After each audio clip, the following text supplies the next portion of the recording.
Welcome to The Explainer. Today we're going to talk about Italy, but probably not the Italy you're thinking of. We're looking at its surprising reinvention, exploring how a country famous for its incredible history is also quietly becoming a leader in the technology of the future. All right, let's just jump right in. When you think Italy, what comes to mind? Pasta, right? Roman ruins, incredible art. And yeah, you're not wrong. But that's kind of like only reading the first chapter of an amazing book. Today, we're going way beyond the postcard to discover a nation where those ancient traditions are actually fueling some groundbreaking solutions for the future. So think about this. How does a country that's basically defined by its food protect that heritage in the 21st century? Well, it turns out the answer involves some seriously cool and maybe unexpected tech. Okay, let's talk about one of Italy's crown jewels, extra virgin olive oil. It's more than just food, right? It's a symbol of, well, Italy itself. But here's the thing. It's also a huge target for fraudsters. And when I say huge, I mean, get this, 3 billion euros. That's how much Italian extra virgin olive oil exports were worth last year alone.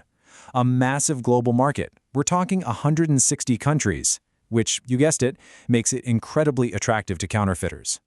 So what's the deal here? Well, it's basically a perfect storm. Italy needs over 800,000 tons of olive oil a year, but it produces less than half of that. That massive gap, plus an industry made up of thousands and thousands of small, independent growers, well, it creates this giant opportunity for fraud. We're talking everything from mislabeling foreign oil as 100% Italian to mixing in cheaper, lower-quality oils. So how do you fix it? The solution is just brilliant. It's this incredible blend of the ancient and the ultra-modern. Producers are now using blockchain to create a digital, totally tamper-proof record for their oil. And it's not just about security. Research actually shows that people, especially younger buyers, are totally willing to pay more for a product when they can see its whole story, guaranteeing they're getting the real deal. And this idea of using high-tech to protect tradition, it's not just for olive oil. Nope. The same mix of heritage and, forward-thinking innovation is shaking up another pillar of Italian food, cheese. This is a real shift from just preserving the past to actively inventing the future. Just look at the mondial du fromage. That's like the World Cup of cheese. Italy absolutely cleaned up, taking home an insane 56 medals. But here's the really cool part. They weren't just winning with the classics, like Parmigiano. They grabbed gold medals for wild experiments, like a pecorino aged with saffron and juniper. And they blew the judges away with a basil-infused burrata. This shows you a culture that isn't just sitting back on its reputation. It's in the kitchen, experimenting, and making delicious new things. Okay, so this innovative spirit, it's not just about what Italy puts on your plate. It's actually reshaping the very fabric of its communities. Let's head to the mountains of Umbria. It's beautiful. But like a lot of rural Europe, its small towns are shrinking. People are leaving. But instead of just letting their schools and communities fade away, they're fighting back with a really radical idea. So instead of shutting down schools that only have a handful of kids, a bunch of these little villages teamed up. They created what they call a diffused school. It's genius. Each town specializes in something different. One village has a high-tech lab with augmented reality stuff. Another has a full-on carpentry workshop. A third focuses on languages. The students, they travel between the villages on buses, getting this incredibly rich education that no single tiny school could ever offer on its own. And listen, this is so much bigger than just saving a few classrooms. By pouring resources into education and modern tech, these towns have created a blueprint for how to reverse that rural decline. And the proof is in the pudding, right? They've already attracted over 40 new residents. It shows you that these community-driven ideas can literally breathe new life back into these places. Okay, so we've gone from the local community level, now let's scale up to national infrastructure, because Italy is pioneering some tech that could honestly change how we all move and use energy. Check this out. An Italian startup is looking at all these underused single-track railways and thinking, we can do better. Their answer is Rail-evo. It's basically the world's first self-driving train taxi. You just book it with an app. No more schedules, no more stopping at every single station when you don't need to. And the really smart part is how it fixes the fundamental problems of those old single-track lines. You get service 24/7, on demand. It can handle traffic going both ways without those ridiculously long waits. And it makes these old, financially unviable train lines useful again. The bottom line?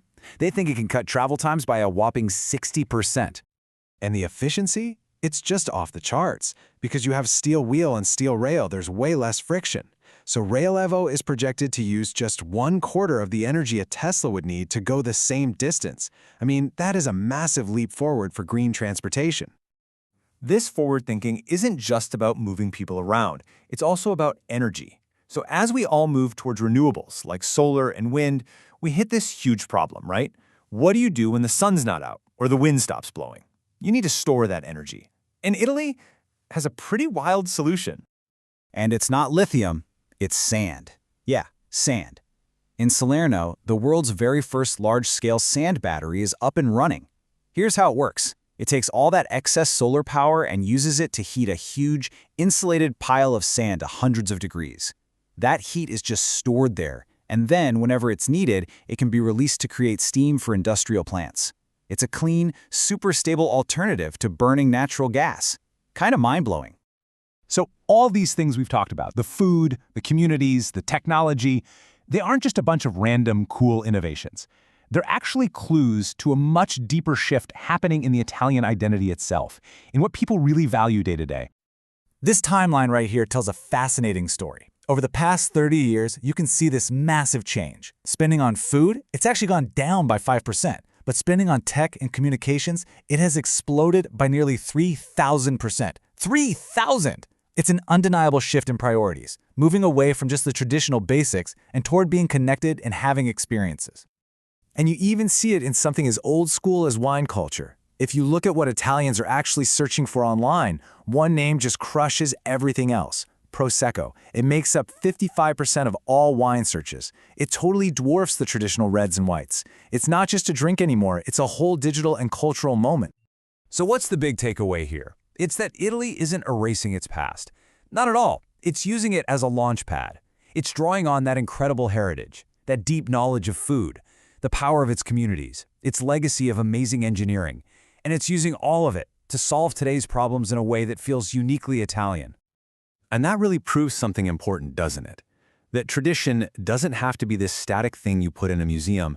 It can be the engine for what comes next. Which leaves you with a really cool question to think about. If a country that is so defined by its past can reinvent its future this boldly, what else is possible?